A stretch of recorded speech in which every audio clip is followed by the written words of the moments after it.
Hey, so I'm here with my old friend Scott Grace. We've known each other for a long time. Met at an ASAP conference back in the early 2000s.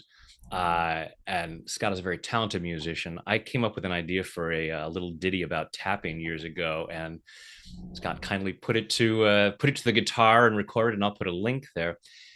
But Scott, so you reached out to me recently and shared a story about how we sometimes limit ourselves because we judge a book by its cover. So you want to share that?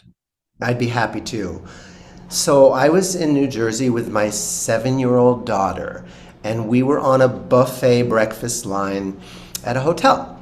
And the man in front of me had a physique that like he went to the gym more than he went to the bathroom. I mean, this guy was so buffed and with the tattoos, and I felt like I needed to keep my distance and I wanted to protect my daughter, and so I just felt myself armor up. My defenses were up, and I didn't like that. I didn't like how reactive I was being, and I questioned it. I said, this guy, maybe he's the friendliest guy on earth. So let's start a little conversation.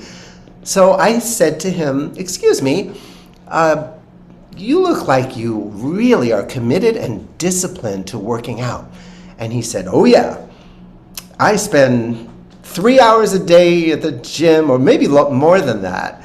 And I said, "Wow, that's incredible. What brings you to this hotel?" And he said, "Well, I'm in town for a bodybuilding championship." Suddenly, he was no longer a threat. He was another human being connecting with me. And I found something I had in common with him. We both had discipline and passion for something. I just have a little different passion.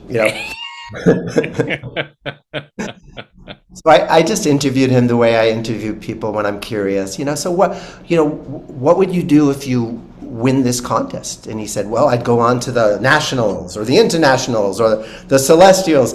And he kept talking about, like, what I just kept saying, "And then what? And then what?" And he just kept lighting up like a little boy.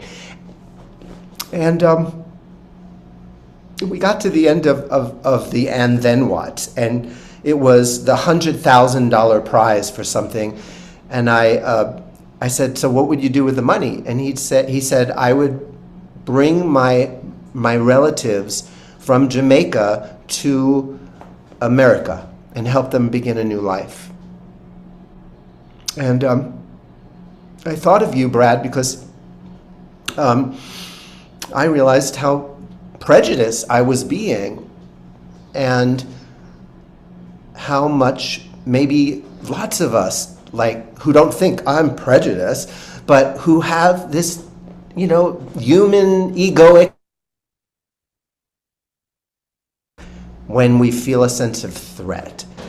And I thought, let's let Brad take it away. So I'm so honored that you have an interest in the subject. I'd love to see where you go with it. Yeah. Well, and it touched me is because I had, as I had told you, a very similar recent experience where on my morning walk down to Starbucks, I saw this biker sitting there, just like the gentleman you were talking about. It's like, it's right out of central casting from a prison movie, big muscles and tattoos. And we have all of this training of this person is a threat.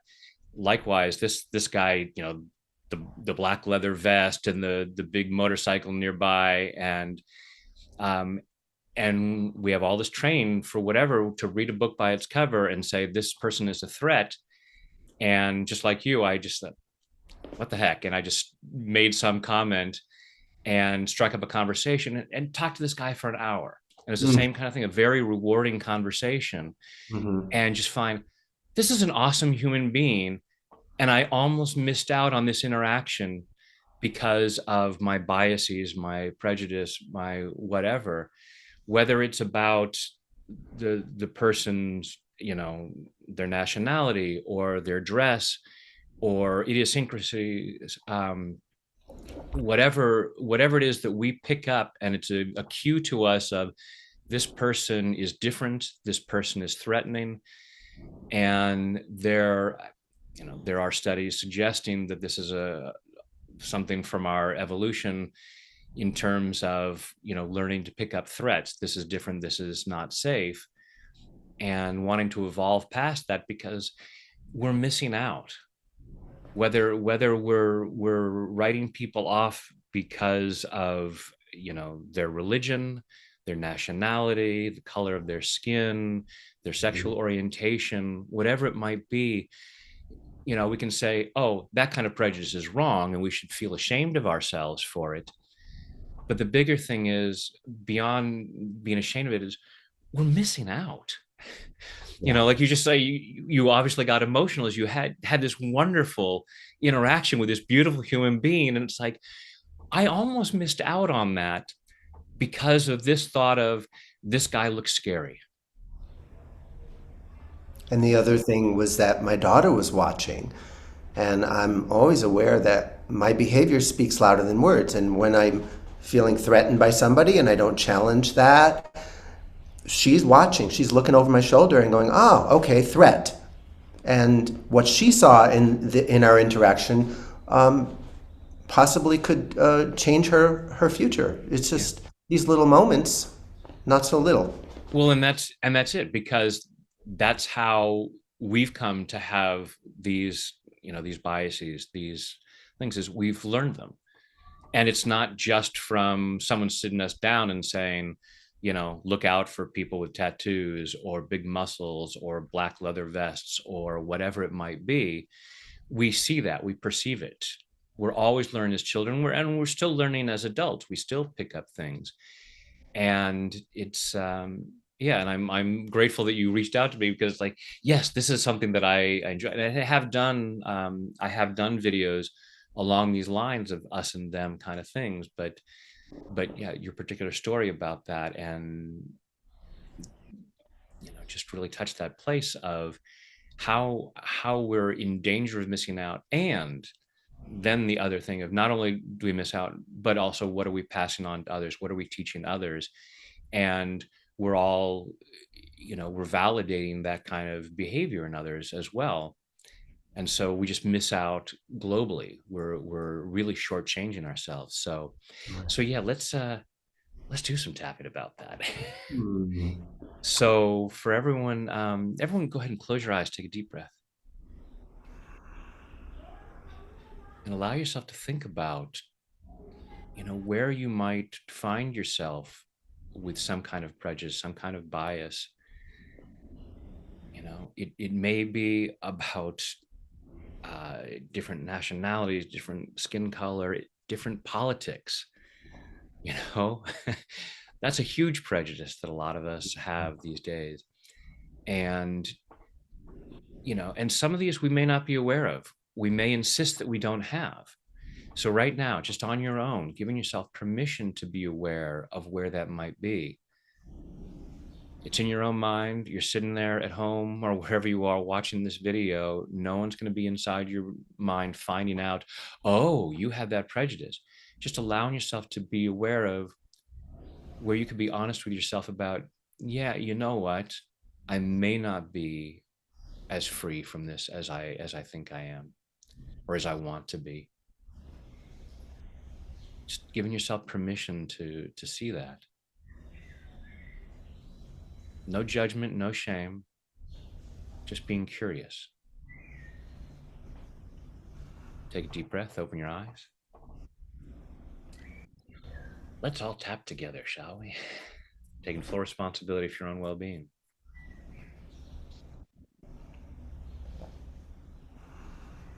Even though I sometimes judge a book by its cover, Even though I sometimes judge a book by its cover, I choose to love and accept myself. choose to love and accept myself. Even though I maybe often judge a book by its cover, Even though I might often judge a book by its cover, I choose to love and honor myself. I choose to love and honor myself. Even though I sometimes judge a book by its cover, Even though I sometimes judge a book by its cover, and I don't even take time to see whether that's fair or not, and I don't even take time to see if that's fair or not. it's not because I'm bad or stupid. Not because I'm bad or stupid. It's not because I'm weak or lazy. not because I'm weak or lazy. It's because I've been taught to do this. It's because I've been taught to do it. And even though I've been taught to judge a book by its cover, And even though I've been taught to judge a book by its cover, I choose to deeply and completely I choose to deeply and completely love, honor, and accept myself, love, honor, and accept myself and maybe anyone else who's contributed to this. and anyone else who contributed. All this tendency to judge a book by its cover, All this tendency to judge a book by its cover, all this belief that I need to judge a book by its cover, all this belief that I need to judge a book by its cover, because that's the reason I do it. because that's the reason I do it. Part of me believes I need to, Part of me believes I need to, because I'm programmed to save myself, because I'm programmed to save myself, to protect myself. to protect myself. I'd rather avoid threat I'd rather avoid threat than prove that I'm a nice person, than prove that I'm a nice person, because part of me might believe because part of me might believe a really good person is more open-minded than that. a really good person is more open-minded than that. But part of me says, And part of me says, no good being good if I'm hurt. there's no good being good if I'm hurt. So I choose to love and appreciate those parts of me. So I choose to love and appreciate all those parts That jump to judgment that jump to judgment in an effort to protect myself. in an effort to protect myself. I don't need to shame myself for prejudices. I don't need to shame myself for prejudices. It's just what I've learned. It's just what I've learned.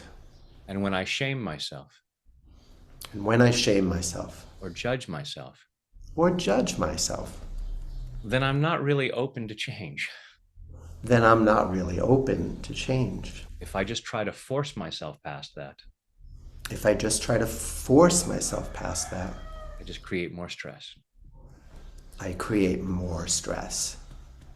I don't want to jump to judgment of others, I don't want to jump to judgment of others, but I don't want to judge myself either. but I don't want to judge myself either. I choose to love myself in this process I choose to love myself in this process as I allow myself to evolve. as I allow myself to evolve. And I'm clearing this fear And I'm clearing this fear that that'll put me into a lot more danger. that that'll put me into a lot more danger. If I don't judge books by their covers, If I don't judge books by their covers, I'll be in more danger. I will be in more danger. I love and appreciate that part of me And I love and appreciate that part of me that is trying to protect me. that is trying to protect me. I choose to be open to the possibility I choose to be open to the possibility that I can be more open-minded that I can be more open-minded and still have common sense. and still have common sense. I can still read signs I could still read signs and be able to see when I might be in danger. and be able to see when I really might be in danger. I choose to trust myself more. I choose to trust myself. And that opens me up to all kinds of wonderful possibilities, And it opens me up to all kinds of wonderful possibilities. because there may be all kinds of different people Because there may be all kinds of different people that I've avoided, that I have avoided, and I may have fought to defend my beliefs and I may have fought to defend my beliefs about why I should judge these people, about why I should judge them, about why this prejudice is right. about why this prejudice is right. And I'm open to the possibility. And I'm open to the possibility. I've been missing out on some things. I've been missing out on some things. I've been missing out on some beautiful connections. I've been missing out on some beautiful connections. I'm tired of missing out. And I'm tired of missing out. I'm connected to everybody. I'm connected to everybody. I choose to explore those connections. I choose to explore those I connections. choose to enjoy those connections. I choose to enjoy those connections. And I forgive the people I forgive the people who taught me to be so afraid. who taught me to be so afraid. Most of us are taught as children Most of us are taught as children to not talk to strangers. to not talk to strangers. And we've gotten all kinds of different programming And we have gotten all kinds of different programming about who a stranger is, about who a stranger is, about how, about why certain people look strange to us. about why certain people look strange to us. I may look at some people I may look at some people and say it doesn't get any stranger than that, and say, it doesn't get any stranger than that. and I should not talk to strangers. And I should not talk to strangers. And the fact is, And the fact is, I must look pretty strange to some people. I must look pretty strange to some people. And it would be a shame if they missed out on my awesomeness, And it would be a shame if they missed out on my awesomeness, if they judged my book by my cover. if they judged my book by my cover. So I'm allowing myself to process these fears. So I'm allowing myself to process these fears. And all this need to defend my past biases. And all this need to defend my past biases. Part of me says, Part of me says, I was taught to stereotype. I was taught to stereotype. I should stereotype. I should stereotype. It's necessary for my survival. It's necessary for my survival. And maybe I've been doing it for so long. And maybe I've been doing it for so long. I'm more committed to defending the past I'm more committed to defending the past than exploring what's possible. than exploring what's possible. And I'm processing that. Processing that. I'm open to the possibility I'm opening to the possibility that I could be more open, that I can be more open to beautiful people, more open to beautiful people, more open to interactions more open to interactions that I've missed out on in the past. that I have missed out on in the past. I'm giving myself more possibilities Giving myself more possibilities as an act of love for myself as an act of love for myself and an act of love for others. and an act of love for others. Choose to love others more actively. I choose to love others more actively, I'm reaching out to others, reaching out to others, expanding my horizons, expanding my horizons, allowing myself to be more open to wonderful experiences allowing myself to be more open to wonderful experiences in body, mind, and spirit. and spirit.